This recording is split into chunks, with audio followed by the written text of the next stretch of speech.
bahwa pemerintah telah menyiapkan standar-standarnya sendiri yang tadi sudah Betul. disampaikan. Tapi kan Ya. bagaimana dengan mekanismenya di lapangan, Mas Uki? Siapa yang nanti akan mengawasi bahwasanya standar-standar ini juga dilakukan dengan baik sampai dengan penerima? Siap. Jadi dapur MBG atau SPPG ya bahasa teknisnya, Mhm, ini harus juga memenuhi beberapa hal ya terkait dengan personalianya. Hal yang pertama ya, ini orang-orang yang bekerja di sana ini diharuskan warga lokal karena memang salah satu tujuan dari program MBG ini adalah menghidupkan ekonomi lokal. Lalu syarat keduanya harus ada 3 orang yang menjadi kekuatan mereka, yaitu apa? Satu, kepala dapur, ya, atau kepala SPPG, atau yang dalam bahasa teknisnya disebut SPPI. Nah, ini saya nggak mau terlalu teknis nih istilahnya nih, biar teman-teman bisa apa namanya menangkap betul, dengan mudah ya. mhm, Lalu yang kedua adalah akuntan, atau bisa dikatakan bendahara lah kalau dalam bahasa umumnya ya. Lalu yang ketiga adalah nutritionist atau ahli gizi ya bahasa umumnya. Nah, 3 inilah yang kemudian memastikan semuanya. 3 inilah yang langsung ya, langsung berkoordinasi secara terpusat. Ingat ya, MBG ini mekanismenya itu koordinasinya itu centralized. Jadi dia langsung terpusat ke BGN yang dipimpin oleh Prof. Dadan Hindayana. Nah, itu yang pertama ya terkait dengan metode kerjanya yang sentralistik. Lalu yang kedua adalah di sana juga kalau kita ke SPPG di sana ada sebuah layar.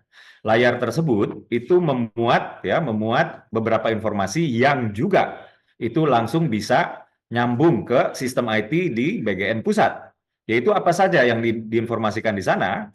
Yang pertama itu diinformasikan jumlah penerima manfaatnya hari ini tuh yang akan dibagikan berapa. Jumlah makanan yang sudah disiapkan berapa, jumlah makanan yang sudah dibungkus atau sudah diantar aja di situ ditulis sampai makanan yang sudah diterima. Jadi dipastikan makanan tersebut diterima oleh penerima manfaat. Nah, di bawahnya lagi Mbak Regina, di situ ada informasi terkait kandungan gizinya. Jadi di bawahnya lagi hari ini menunya apa ya. Nah, dari menu ini kalorinya berapa, karbohidratnya berapa, proteinnya berapa, zat besinya berapa, yodiumnya berapa dan lain-lain. Nah, inilah dia mekanisme monitoring yang tadi saya maksud ya, dan mhm. ini langsung bisa diakses ya, langsung bisa diakses oleh BGN pusat dan juga institusi kepresidenan. Jadi kami bisa tahu betul ya per hari itu angkanya itu berapa-berapa saja. Nah, kalau kita berbicara mekanisme penyaluran. Jadi distribusi di sini kita lihat dulu di sini akan dibagikan kepada siapa. Kalau kita berbicara soal ibu hamil dan ibu menyusui, tentu saja kita tidak menggunakan sekolah ya sebagai instrumen distribusi. Kita dalam hal ini menggunakan posyandu. Nah, ini kader-kader posyandu kita selama uji coba ini keren-keren banget Mbak Regina. Karena apa?